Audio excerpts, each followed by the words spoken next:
Welcome back to my channel Chandni Patel. આજે હું free છું. આજે મારે ઓફ છે, જોબ નથી જવાનું, ઘરે બેઠી હતી તો મેં વિચાર્યું એક વિડીયો બનાવી દઉં કે યુકેની લાઈફ કેવી છે. યુકેની નહીં, ફોરેનની કોઈ પણ કન્ટ્રીમાં તમે જતા રહો. અત્યારે હું બેઠી છું, એકલી છું. હું આજે બતાવીશ તમને કે મારું ઘર કેવું છે જ્યાં હું રહી છું, અને આ ઘર મેં રેન્ટ ઉપર લીધું છે. હું તમને બતાવીશ. આ એન્ટ્રન્સ છે, આ હોલ છે. અહીંયા મેં કાર્પેટ પાથરેલું છે બેસવા માટે આરામથી. અહીંયા મંદિર છે, આ મેં મંદિર મૂકેલું છે. હજુ આ બધું મારે સેટ કરવાનું બાકી છે થોડું. હું હમણાં જ શિફ્ટ થઈ છું.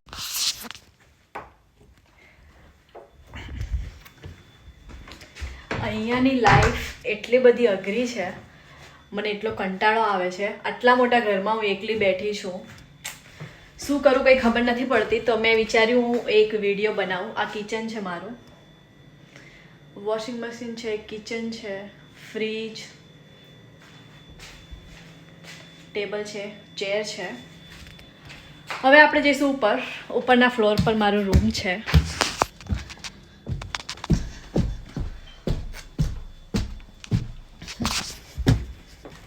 આ એક રૂમ છે જે ખાલી છે.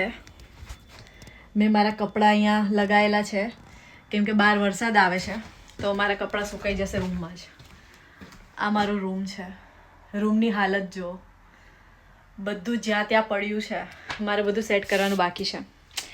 આ રિંગ લાઇટ છે જેની સામે હું ઊભી રહીને વિડીયો બનાવું છું.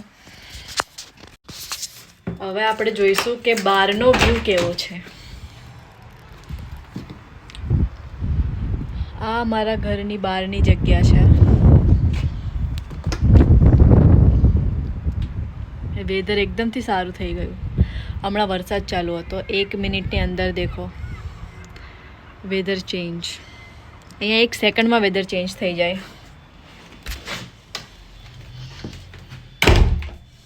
તો બસ આ જ લાઈફ છે ફોરેનની. 12 કલાક કામ કરો, પછી જે દિવસે રજા હોય એ દિવસે ઘરના કામ કરો. મેં કપડાં ધોયા, આજે બહારથી ગ્રોસરી લઈને આવી, ઘર આખું સાફ કર્યું, કુકિંગ કર્યું 3 દિવસનું. હું 3 દિવસનું ખાવા એક સાથે બનાવીને ફ્રીજમાં મૂકી દઉં છું કેમ કે મારી જોબ ચાલુ થશે પછી મને બિલકુલ ટાઈમ નહીં મળે. હું સવારે 6 વાગે નીકળીશ ઘરેથી તો રાતે 9:30 ઘરે આવીશ. એટલા માટે હું કુકિંગ 3 દિવસનું જોડે કરીને મૂકી દઉં છું. તો બસ તો જો તમે લોકો ફોરેન જવાનું વિચારી રહ્યા હોય તો બસ આ વિડીયો તમારા માટે છે કે ફોરેનની લાઈફ સારી પણ છે અને અઘરી પણ છે.